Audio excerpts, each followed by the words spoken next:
You want to import your email list for your Facebook ads and you've never imported any list or created any list or ran any Facebook ads, this is what your audience will look like. You'll go to business.facebook.com and I'll make sure to link that in the description below.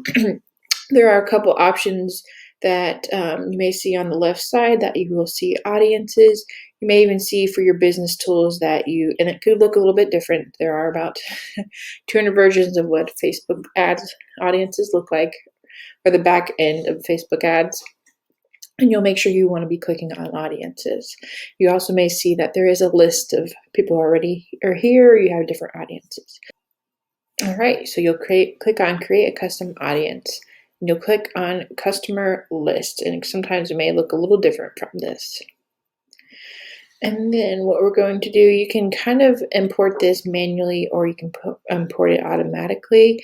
I always import them manually. I don't really usually use the integration. So I'm just going to click next here. And you can put in your customer value. This helps with some certain things with Facebook, but I usually don't, so I just say no. And then up here, usually I have my file ready to go, and I just drag and drop, and you go ahead and select your file. All right, and I'm usually very specific with how I name my audiences. I may say email list, and if you are an ad manager, you may put your initials and then say email list, and you could say client name or such, and then I always put the date. So today is March 2nd, and I like to put 21. That way I know if my email is updating and such, that I know like when was the last time I imported my email if I need to update it, because my email list has grown.